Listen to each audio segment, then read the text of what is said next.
right, let's make a formal introduction for our listener. Good afternoon, Richard. My name is Claudio. I'm calling you from Washington, D.C., from the studios in Fairfax City. We're very humble and grateful that Richard Steven Sinclair accepted our invitation to the show. Richard, welcome to the show, man. Thank you very much. I'm very happy to be welcomed. Thank you. Thank you, Richard. And usually I ask every interview with the same question. The last 2 years have been crazy with the COVID, the pandemic. Some people got vaccinated, some people don't. Some people believe on it. Some people think it's a conspiracy. Whatever it is, tell me how COVID affected you, your family, your sanity. How you holding up, man? Yeah, my friends, the rest of the planet Earth, all of it, isn't it? Yes. Yeah. COVID started. First time I heard about it was early, beginning of February, a couple of years ago, and it appeared in Milan, and so Italy got it really bad, okay? My wife, Heather, was a state-registered nurse, and when she heard the news, she said, this isn't going to go away because it's a virus, okay? It takes a lot to sort that out. Everybody's saying blah, blah, blah, DDD. Everybody. Down south, I live in Puglia, it's in South Italy, and they got it together more or less straight away, where all the restrictions suddenly happened with everybody moaning about it. Well, no, we have to do that, blah, blah, blah. Suddenly it was masks on, okay?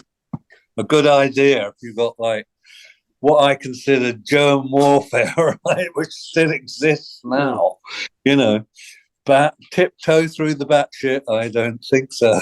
I think this was very well organized. What have we got at the moment? A war, okay? What have we had every day of our lives? Every day of my life since the Second World War, a war going on around planet Earth. So let's get real about all this stuff, right? COVID, okay, doddle-dee. So we all stop worrying about ourselves. What about all the people that are dying? All the children in Africa and all the rest of it, right? And now they're not getting food because, I thought World War II was to actually sort how many million people died. So everybody could have their own language and their own way of being rather than being run by, bunch of Nazis and all the rest of the shit, which is exactly what's happening now. It's all pretending to be, it's only about capitalism. Well, yes, of course it is. We've all signed into that, haven't we? For God's sake, right from birth. Oh, here we go. I've got Alex Maguire, coming off of my iPhone. By the way, just to let everybody know that I only have an iPhone 11, which I don't quite know how to use. I live deep in the country. I collect my water from the sky because I live in a building called a Truly. I moved here for very good reasons, right? Into the country, Italy in the south. It's one of the most magic places for me in Europe to live. The food here is absolutely spectacular in the south. It's still real, okay? And you don't have to go to supermarkets and buy it in plastic bags, and stick it in a microwave or whatever that shit is, we all, most of the planet live. I mean, that's the problem with the planet Earth. It is only human beings that make hell in paradise. And if you don't realize that you're in paradise, what the fuck are you doing here anyway, right? Yeah. No, I'm very lucky myself. Themselves and blaming it on someone else. COVID. This was a question about COVID. So, right, straight away we were made legally to wear masks, okay? You couldn't do a lot of things here. And my wife had a terrible accident during this COVID period, and all the hospitals became panic-stricken and completely stupid through the whole of the world, okay? Especially here in Italy. It was really a very difficult service to use. Partners couldn't go into a hospital together, even though they'd been tested and they didn't have COVID and masks on. You weren't allowed to go in and see your wife being treated. It's like the same in funerals and all the rest of it. I mean, that's why the Prime Minister Johnson in whatever his first name twiddly is, fantastic comedian, but useless as a politician, fantastic comedian, very funny actually. And now all the politics in the world are, the juxtaposition. This war now that's happening on our doorstep and not yours, which is really being overseen by the greatest power on planet Earth, you know, physically, which is the country where you live, okay, is managing to sort of contain it a bit. But I mean, I'm in touch with people in Moscow, and they're having a terrible time, right? Especially the musicians and all the rest of it. And now in Europe, all the musicians having a bad time. And in Italy now, what the hell is going on? There's no money for arts and the most magic things on planet Earth. It's all about money, isn't it? And so, cut a short story as long as possible. Let's talk about music, because it's only human beings make hell on planet Earth. You know? That's right. So COVID exists and it will go on forever. It's a design that is supposed to mutate, and God knows what it hasn't done to us mentally, let alone physically, right? Yes, everybody's depression, partnerships have split up, you know, especially here in Europe. I mean, all over. That's why I joined Facebook, just to hear real news, like talking to you. My first questions to you when we weren't online is, how are you then? And that's your question to me. How are you? We're in a state, all of us at the moment, and Europe is at war, which your country is overseeing as well, as is bringing Europe together, which it's never been together, even as a Euro deal. Everybody's got the same colour money. Who the hell is organising that? You know, nothing relates to where you actually stand anymore. It's called globalism or something ridiculous, right? No, I know what you mean. Everybody's doing the same thing, blaming it on someone else. It's your money that pays taxes that means that we can shoot each other, okay? It's as simple as that. There's no other realistic deal of it. To make sure that you remain in the capitalistic system, you go for 50, 55 years of your life and you work every day, to and fro, to. That's called normality, okay? Luckily, I'm at 74 now and managed to escape it in 1990, okay? So I'm not retired. I don't get a pension anywhere, you know, whatever. It's like, I think, you know, everybody's blaming this problem on someone else. It's a major problem at the moment as far as food goes. And don't worry about climate change. The Earth will see you off. Right? You know, the moon's moving away from the planet Earth, apparently, 1 inch a year. You know, that's creating a bit of a wobble on planet Earth, you know. And now we got all the volcanoes, which we're just now hearing. We've always had that. It's just now this global news is like, wow, all the stories they tell. Lyrics from Pip Pye are rather good. One of the songs that no one will know. Pip was the drummer of Hatfield in the North and many other things. Chicken Shack in the early days. You know, anyway, you look back through Pip's history, Hatfield in the North. He wrote some very beautiful rock tunes, one of the most amazing lyric writers in Canterbury. And one of the tunes goes, most of the true things I'm about to tell are lies. I won't bother bending ears when I don't believe my eyes. And so it goes on, you know. All right, very good.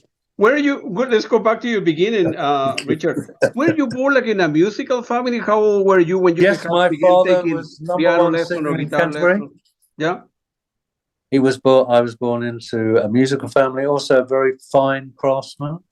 I was born in Canterbury at the address 9 Downs Road, as far out as Canterbury as my dad could make it. He came from a rather interesting background when his grandfather was one of the great photographers that could make a portrait picture of you 2 for. Okay, and he took on a business, I think, from one of his brothers or one of the grandfather's my great grandma, his father's brother. I mean, a musical family. Yes, my grandfather at the turn of the century, 1900, was singing in Canterbury on a Sunday. Now here you have the Canterbury is the place of the Cathedral of the Church of England, okay? The Archbishop of Canterbury oversees that, a bit like the Pope in Rome. But it's a bit more open, the Christian, you know, the Anglican Church or whatever you call it. And where it's a bit more tied down here. in Italy where I live. But yes, was I born into a music family? My father had a voice like mine now. As he talked, it sounded like music. Okay, he was an entertainer in the evening. He played double bass, drums, singing saw, banjos, four-string guitars, swanee whistle, everything to do with entertaining. Far more entertaining than his father, who was just a coster, which is one of the guys that sings with, is the Pearly Queen, and his wife was the Pearly Queen, Gertrude Sinclair. I think my cousin in Japan, who used to play in Caravan too and known as the Canterbury scene, he has a poster of Grandad Sinclair and Granny Sinclair, whose names were Dick Sinclair and Gertrude Sinclair. He was the first Richard that I came across. Right? I kept my name as Rich rather than Dick. Okay, my father's name was Dick. They were both really singers, and so yes, the family was very musical, very entertaining, loved by many. My father had a voice with an English accent like Nat King Cole. He sang all the Frank Sinatra tunes, all the popular standards from the radio, from, I suppose, 1930 right the way through to 86 when he died. He was still entertaining in 86. And yeah, he had a dinner dance band. He had his own band during just before the war period in Canterbury. He had a 5-piece, like a dance band. Yeah, gotcha. What kind of music were you listening to when you were, I don't know, 14, 15 years old? Well, my dad, really, we had the radio on. Okay, so all the way through, I've always listened to pop music rather than jazz music.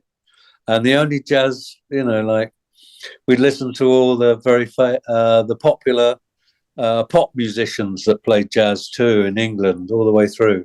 Especially, my sister was 9 years older than me, and so she'd listen to the popular music of her time too, which is more like skiffle and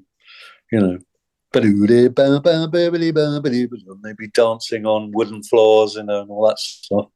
And then my generation, I was one of the baby boomers. I was born after the war. I was born in 1948. Yeah, June the 6th.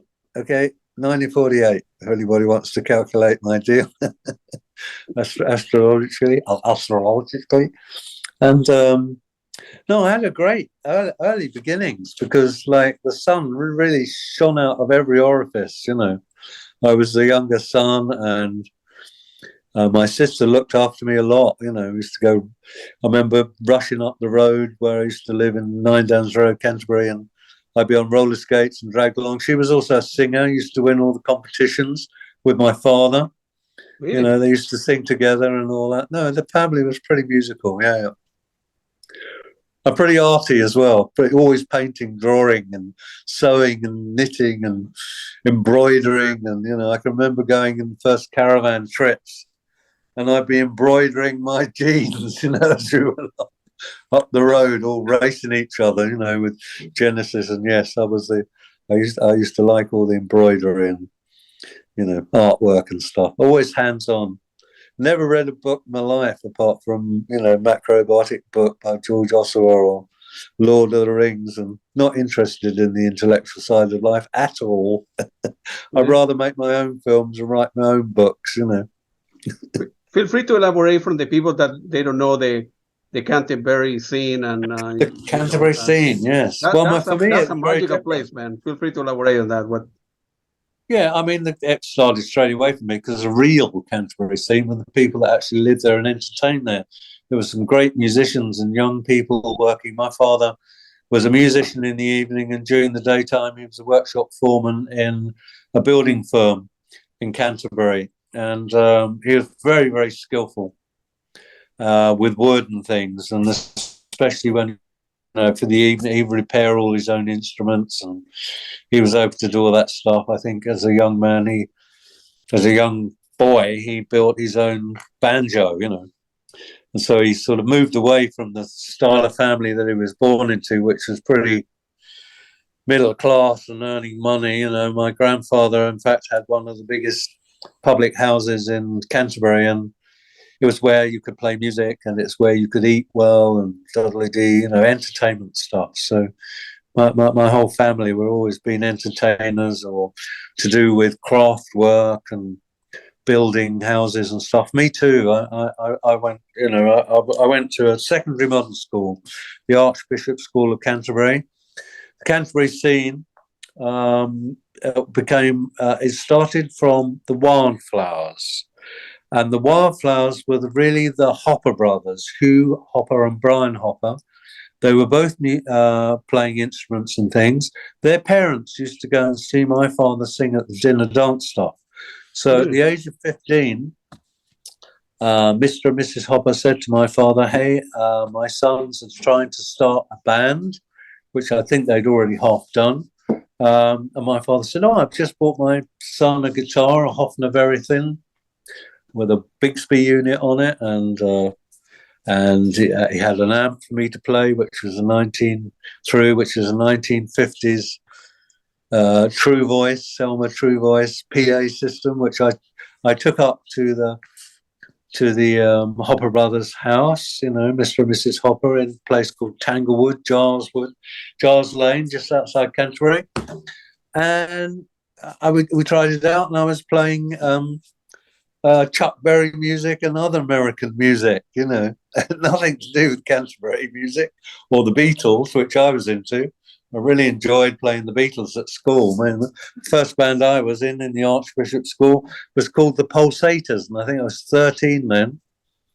And I had a electric white Hoyer guitar with a Diamond pickup, and we used to play songs like "There Be Bells on a Hill, but I never heard them ringing. No, I never heard them at all."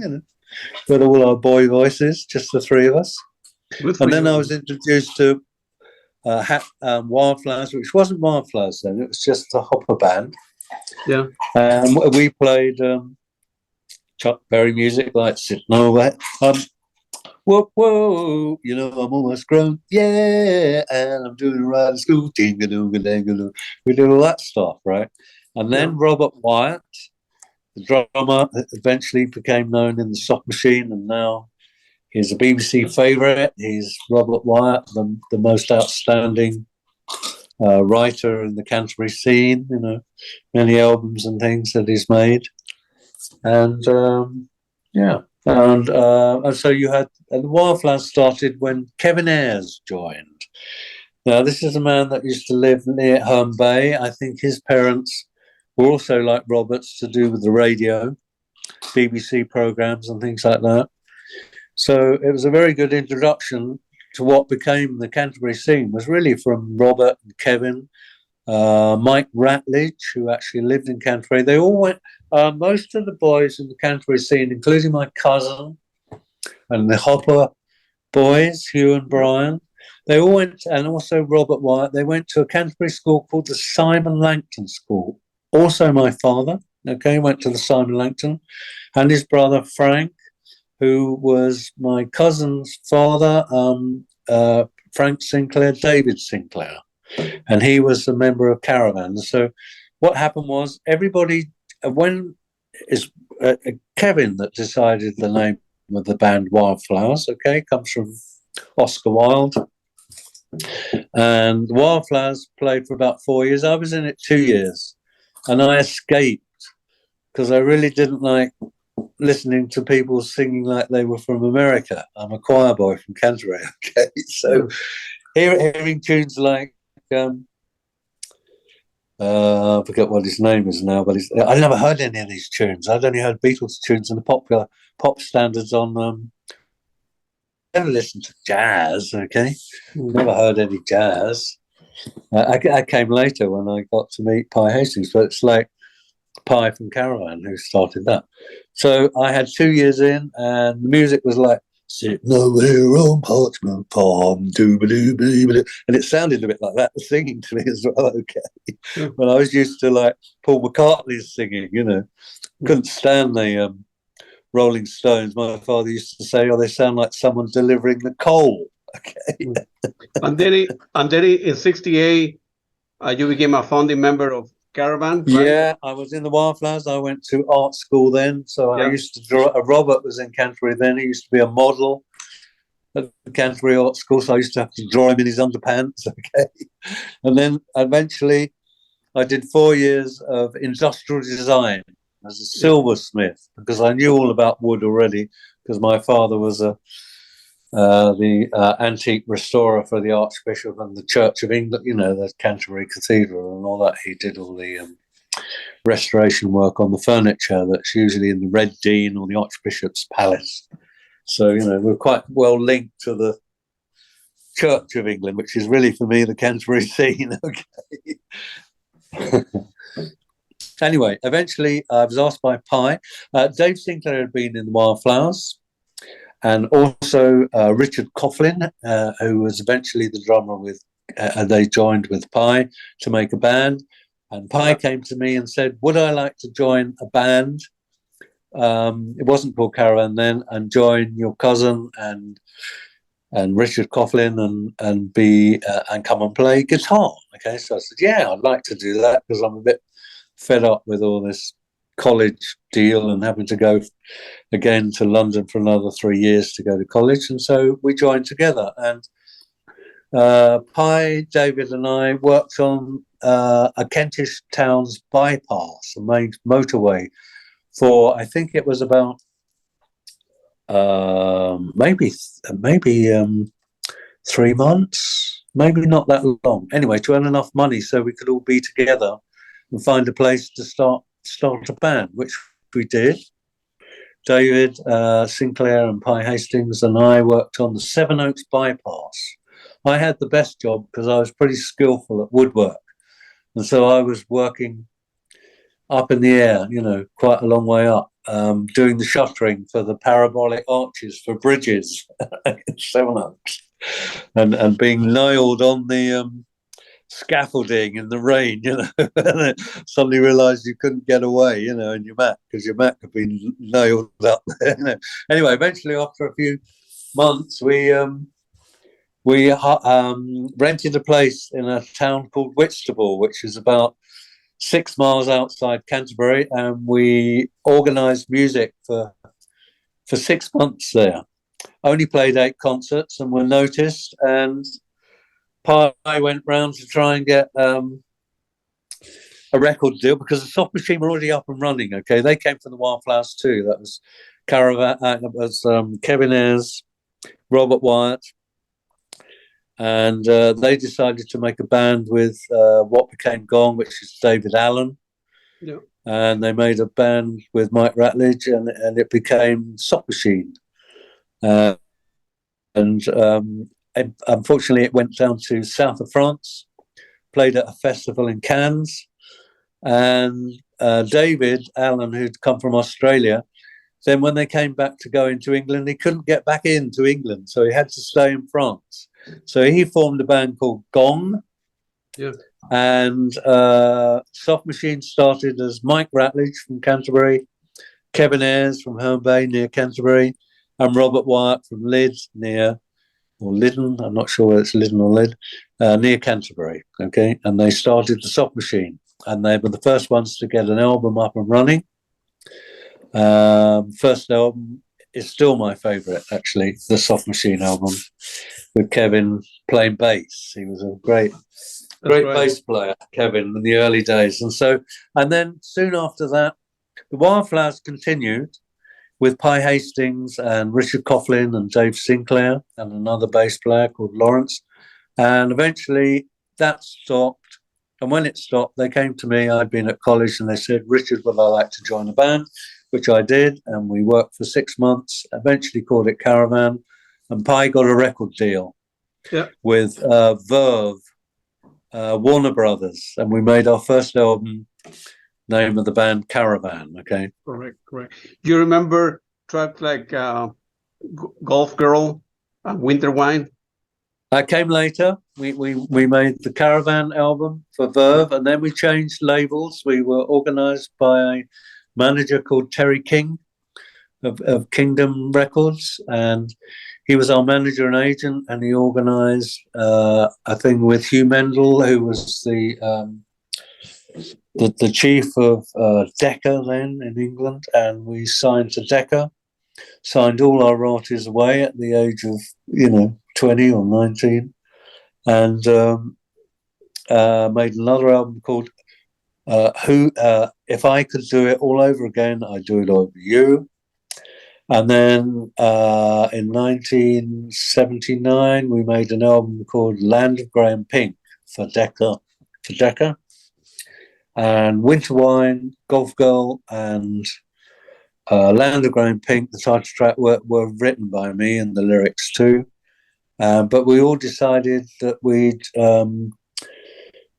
share the royalties. In the early days, we kept us together. It's rather good. In fact, there weren't any royalties to come because we'd signed them away. Okay. We only get paid a very small amount for that. It became a bit iconic, mainly, I think, because of the beautiful album cover that was designed by a 14-year-old girl at an art school, that was really the idea of Terry King, our management, said, well, we need a cover, and she did this beautiful drawing of the Land of Grey and Pink, of my lyrics. Okay, my lyrics were really the sky. The Land of Grey and Pink is the sky, rather what they call whimsical lyrics, but they seem to be, every song I've written seems to relate to now. Okay. You remember some of the lyrics? Remember them. I had to sing them with so many people that like to play them and enjoy to sing. In the land of grey and pink, where only Boy Scouts stop to think, they'll be coming back again, those nasty grumbly gribblies, and they're climbing down your chimney. Yes, they're trying to get in. Come to take your money, isn't it a sin? They're so sin. There's black buckets in the sky. Don't leave your dad in the rain. Cigarettes burn bright tonight. They'll all get washed down the drain. So we sail away for just one day to the land where the punkweed grows. You won't need any money, just fingers and your toes. And in the dark, our boat will park in the land of warm and green, and pick our fill of punkweed and smoke it till we bleed. That's all you need. Man, amazing, man. Amazing. And then they go on again, and there it goes on and on again. I mean, it was a time when the baby boomers were having fun. We'd gone through the psychedelic era, and it was still a bit psychedelic. It had come from the hippie era, and before then in the 50s, beatniks, okay, when it was a bit more jazzy and a bit more, big woolly jumpers. The hair was long then. When I joined Hugh Hopper and Brian Hopper, they already had long hair, okay? I had this quiff that looked like one of the English stars, Billy J. Kramer. Billy J. Kramer and The Secret or something.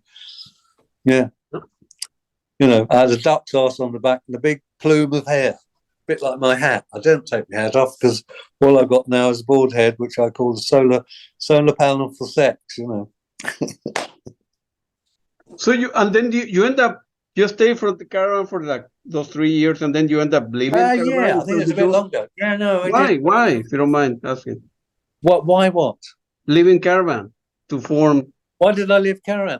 The Hatfield on the North. I think it was a time to change. I mean, I'm a Gemini and I like to keep moving on. I don't want to keep playing the same style or thinking or the same level of musical ability, okay? I like to move to other levels, not they're higher or lower.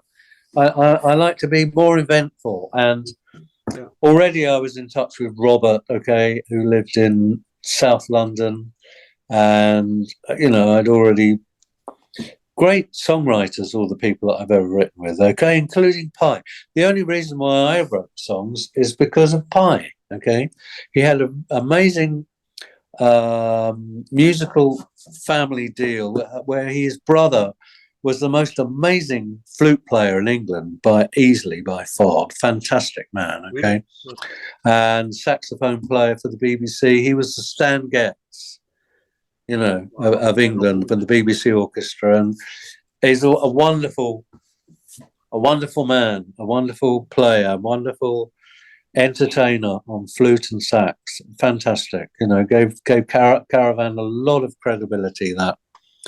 And really, I've always been heading towards that ability to play your instrument at a very complete, you know, finding out new things every day. Whereas Caravan had run its deal for me, okay? Pye's a great songwriter, and I think the album he made, what happened was we made another album called Waterloo Lily, but my cousin left right after the making of Land of Grey and Pink and joined Robert Wyatt to make a song album. It was in Robert's mind, and also David's, and they made the first Matching Mole album, which is a play on Machine Mole, you know, soft machine in French. Yeah. Machine Mole, okay. Machine soft. And yeah, I mean, he made some, I mean, it was his songs and Robert's lyric writing was fantastic. I mean, Robert's a fantastic songwriter, okay? A lot of people call him a genius. He's just the magic man on that. And he writes very amusing lyrics. It's always a play on the deal of politics, or how the world is, or what a terrible state it is. For me, it's always a bit sad. I like the jolly ones, me, you know. Like ones like he has a song called Soup Song, you know. You remember? Which is, do you remember song like Share It, Let's Eat? And then they're the tunes. Halfway between heaven and earth. They're all my songs you're talking about now. Halfway between heaven and earth. Yeah. I mean, I've got a guitar. I can sing you, but I can sing you the melody if you like. Yeah.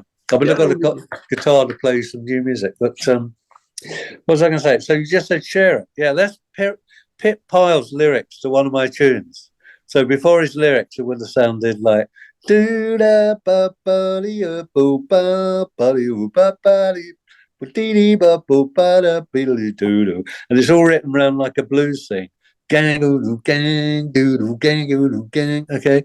Lyrics are, and it's always a joke from Pip, right? Lyrics are, tadpoles keep screaming in my ears. Hey there, Rotters Club, explain the meaning of this song and share it. Ain't no way of understanding what's been going on. I lost track yesterday, but now I found out that it's generosity that turns me on. Let's keep it that way. Why not help yourself to me? I'll help myself to you and all your friends. We can spread it around.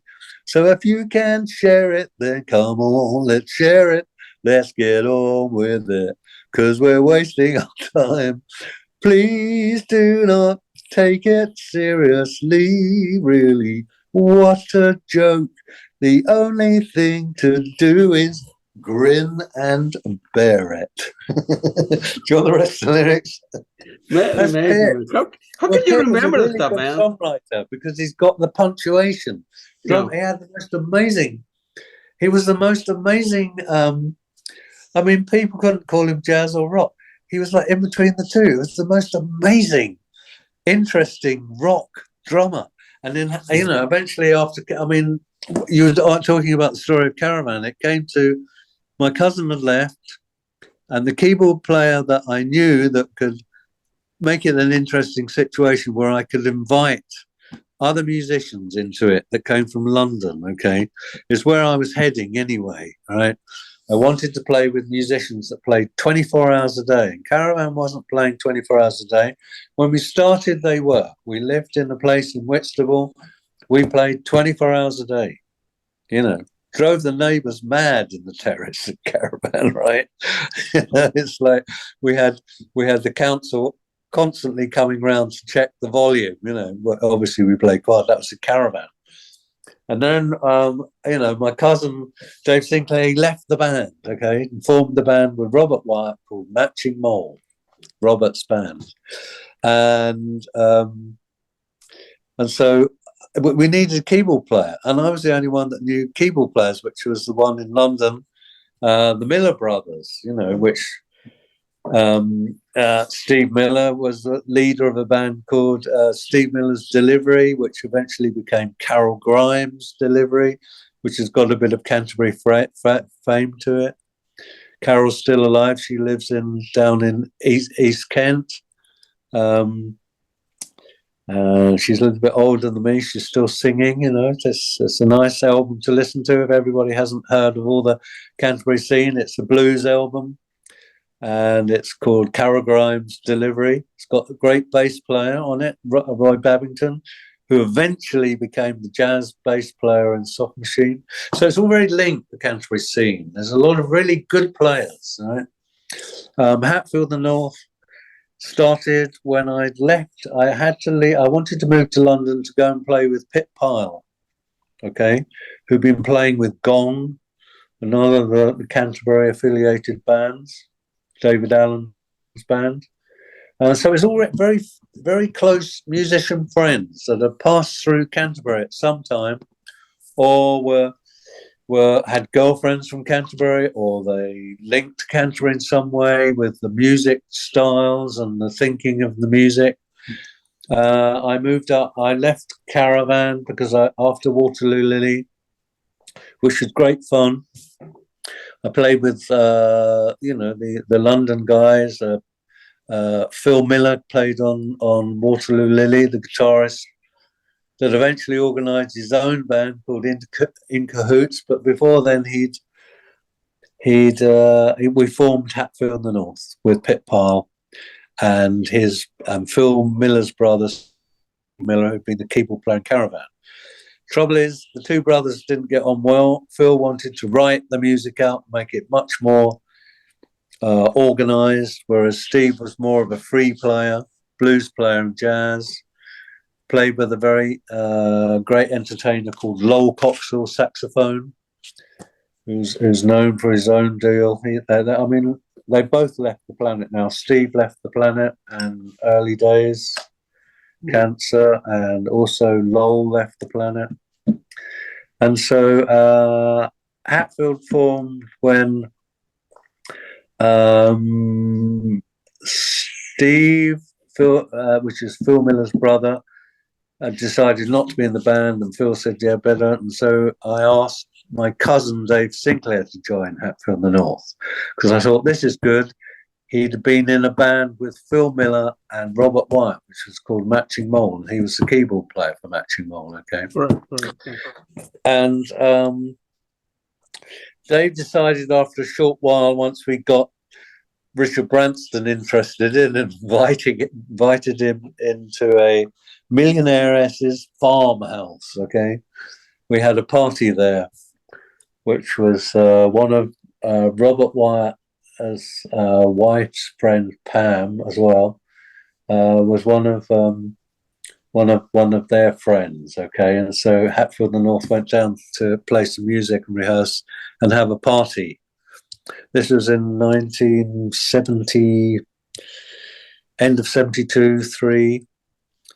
And we invited Richard Branston down to see us play. That's when my cousin Dave Sinclair was in the band. And he was interested because Caravan were quite an interesting unit then, and achieved quite a lot of fame, okay? And so he was persuaded to start thinking about having us on his label, okay? Wow. Yeah, that's how it happened. And trouble is, Dave Sinclair didn't want to stay in Hatfield the North. It wasn't his type of music. He really wanted to make power ballads and more ballady type music, which is why he joined Robert, because Robert's a bit more all-encasing with his spirit for popular music. It's not just middle of the road. It's like all over the place, you know. It's a really good political statement sometimes and all that, you know. He wrote the lyrics to Oh Caroline, okay? David's on piano and I may play on the drums. We're trying to make the music work. We're trying to have some fun. And it's when he had a girlfriend called Caroline, okay? And she didn't want to keep the relationship going. She was a very famous person in London that had her own bio food deal, Caroline Coon, you know. So it's funny stories. It's quite elaborate, but give me one minute. I need to put my recorder. I'll be right back. Give me 1 minute. okay. Well, me too. Yeah. Yeah, get you. I've got you very. You're very quiet. Is it possible I can hear you louder? Yeah. Can you hear me now? I can. Oh, it's just me. I'll just go turn it up a bit. Yeah, good. All right. You were. This is play some music. You do. Need some lyrics. To buy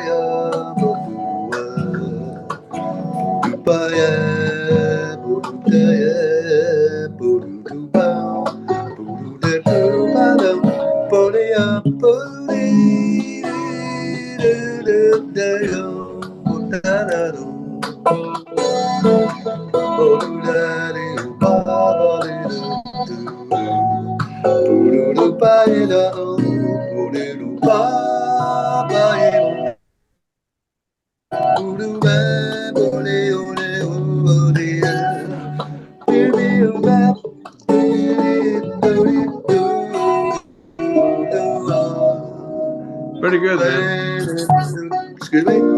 Very good.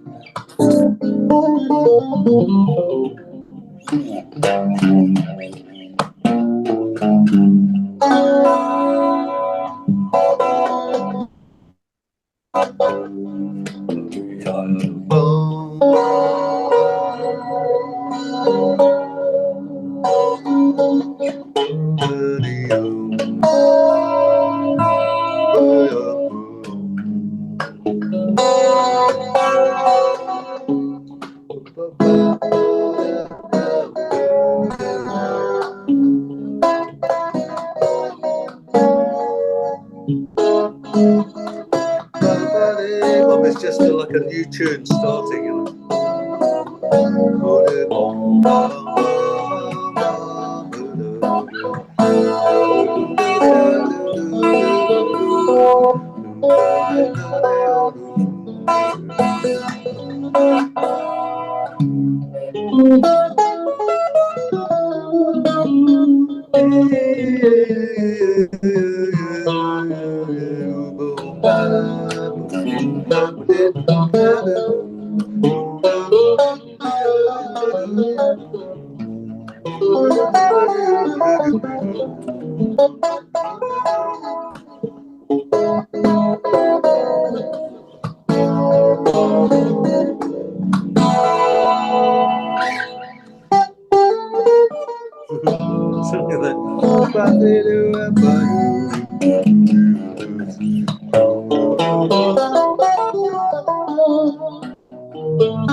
Unbelievable. Amazing. Probably. Very good. You know, Cheers. Thank you. Happy days, everybody. I'm working all the time. I've been working all day today on. I have a lot of young musicians come here that have day jobs, okay, but they make albums, CDs, and I always get asked to do bass parts and singing parts and write parts of their music, and it helps them get noticed a bit because some of them are very good. Very nice music. Also, I get some I've just been working on some music from a lady in England who works for Michael Westbrook. Okay, Mike Westbrook. He's one of the #1 jazz entertainers of interesting music for radio in England, right? And she's a very good writer. Well, good for you. Very love. She has a girly band. She has 5 girls in her band, and I've been talking to her during COVID because I noticed that she's such a very fine writer and a nice singer too. Very nice, and it's an all-girl band. Anyway, I've been asked to do for one of her songs called "Irony."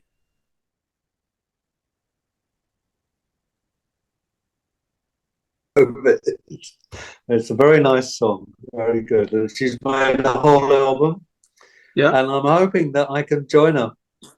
Yeah, I'm hoping she's going to come to Italy too, so we can do some writing together because she's a very fun person and a very, very fine writer of lyrics. And so I'm blessed. Yeah. You know, how far do you live? Lots of good songwriters. Yeah. How far do you live from Rome or Milan? I'm right down south. It's called. I live on the ankle of the heel of the boot. It's called Martina Franca. I'm inland, sort of not central, because it's in the province of Puglia. Yeah, and Puglia is quite a big, long area. It's like the whole of the heel. You know, the leg and the heel going down, and then you've got it spreads out into Calabria. And it's a very nice place to live down south. Yes, how far am I from Rome?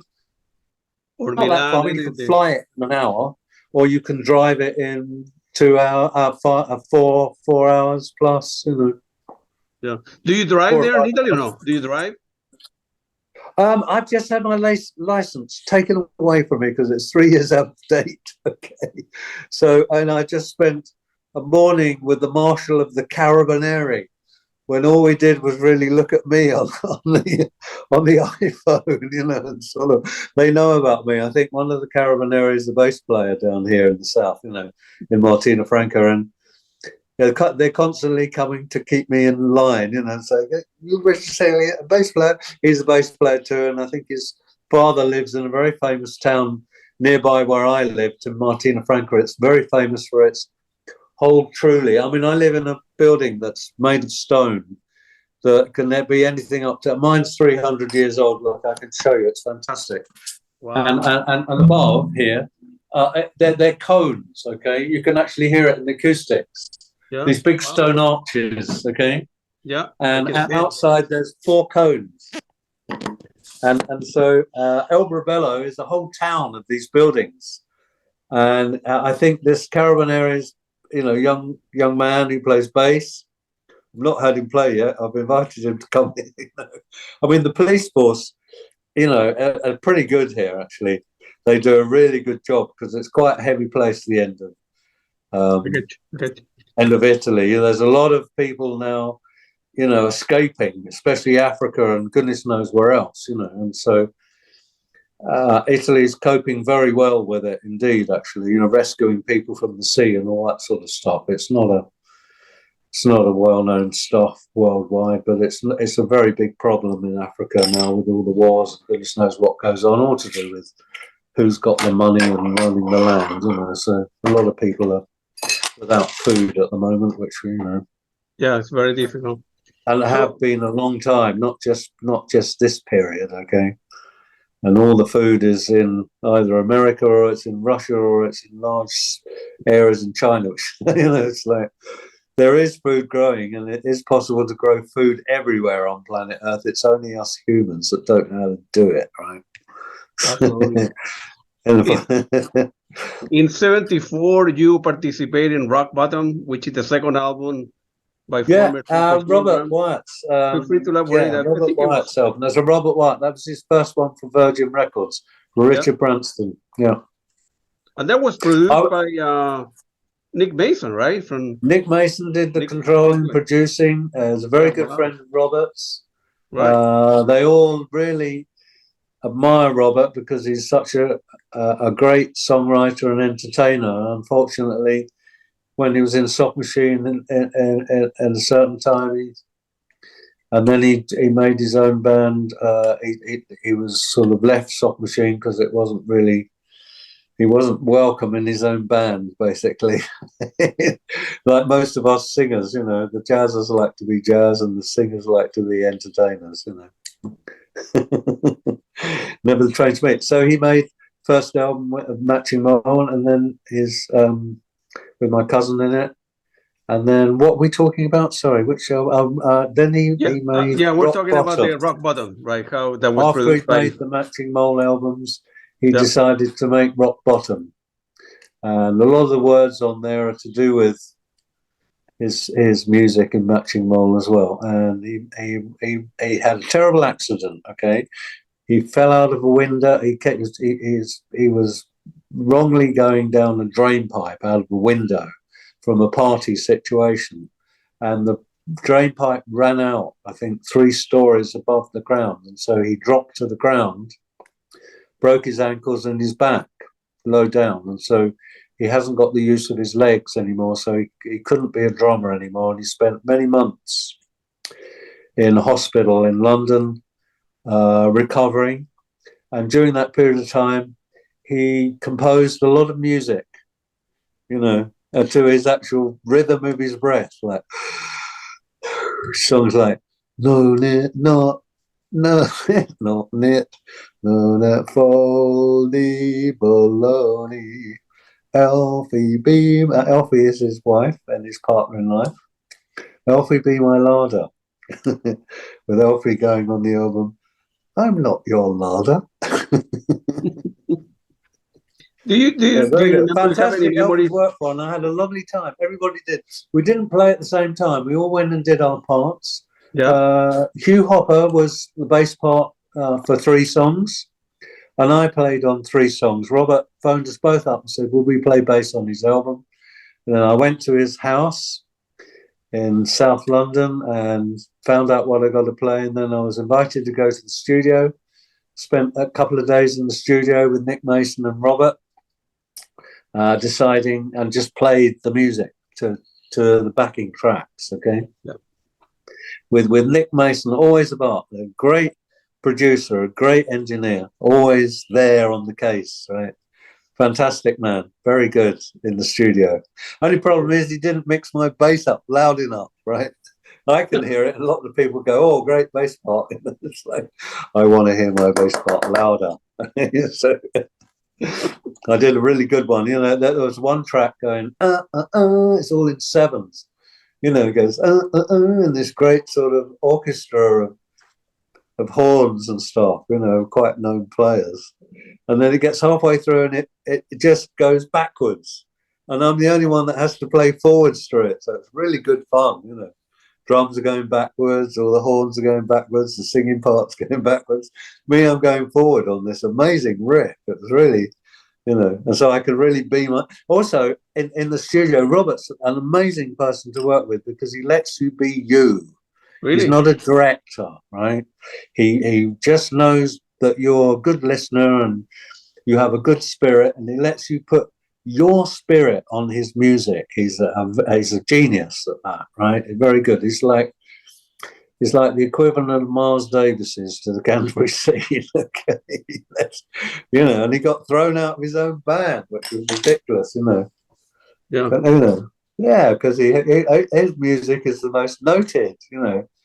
All music is. That's the trouble with jazzers. They don't like singers. When I think all musicians should sing what they play, you know. I mean, if you don't, how are you going to learn to play? I mean, everybody's tuning by light now.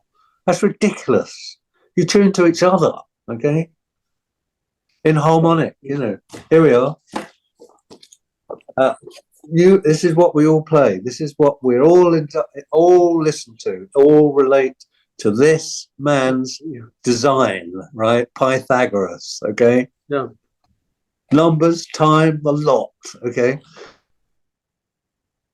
Yeah, We decided the world was round before him. He was the one, and also from South Italy. He was a Greek man that came from South Italy, lived below Naples, okay? And when the Greeks were coming, those were 500 years before Christ, was it? Or something like that, 530 years before Christ. And this person, this guy called Paul Rodrigo, has said, this is a numerology handbook. Discover the secrets of achieving complete personal fulfillment. Okay. And this is what the deal is. Listen to this. This book has been written to provide you with a much greater self-awareness.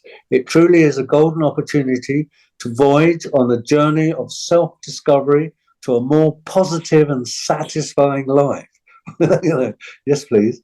All I ask is that you study this subject with an open mind. Even skeptical doubters will then find more in numerology than they ever expected. Numbers can be used to understand the human psyche, to analyze personality, and to predict events. Numerology can make it possible for you to control your life more effectively. Just as the earliest great explorers did not understand how their compass did its job, you too must work in trust to learn that numerology can accurately chart your world and return you safely home. Oh, that's nice. Modern numerology has its roots in the esoteric doctrines of the Greek mathematician Pythagoras. Ranging far beyond geometry, he conceived the idea of the soul as immortal and passing in succession through many bodies. Not sure what he means by bodies. Pythagoras conceived of us all in a system of musical spheres, where everything in the universe has been designed to fit harmoniously. He believed that everything in the world is vibrating according to a preordained I can't say it because I've got plastic teeth. Numerical rhythm, which we can learn to understand and use to great personal fulfillment. Well, it's like it's numbers 1 to 9. I mean, think of time, think of all the things we calculate, because he decided that the world is round. It proved it. Planets affect you every day, like the moon does. Okay, all the calculations, which have always gone back, I'm sure, millions of years. I'm sure there's been many civilizations that have got to the point which we'll be arriving at soon. And it's usually in timing with the Earth. You won't get rid of yourself. The Earth will do it for you, right?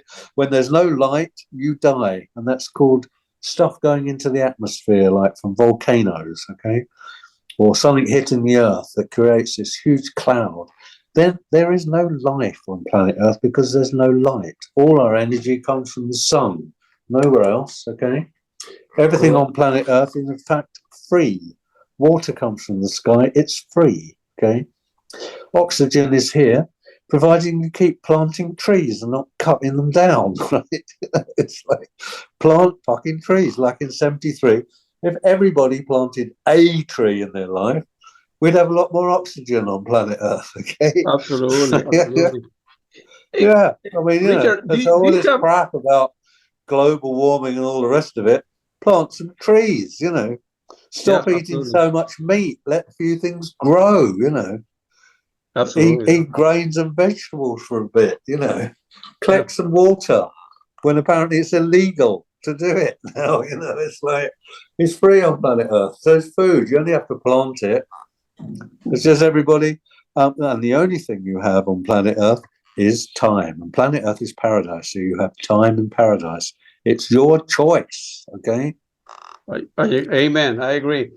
Yeah. Hey, Richard. And so again, all these people say, "Oh, I can't possibly talk to you now. I've got to eat. I've got to do something. I've got to do. I don't know what. I haven't got time." Well, that's your choice, isn't it? Of course, you've got time. You just choose not to use it in a certain way. Go to work all your life, 60 years, to and fro, to and fro, to and fro. Pay taxes, which means they can build bombs, and so we can shoot each other. Simple as that. Yeah. Do you have any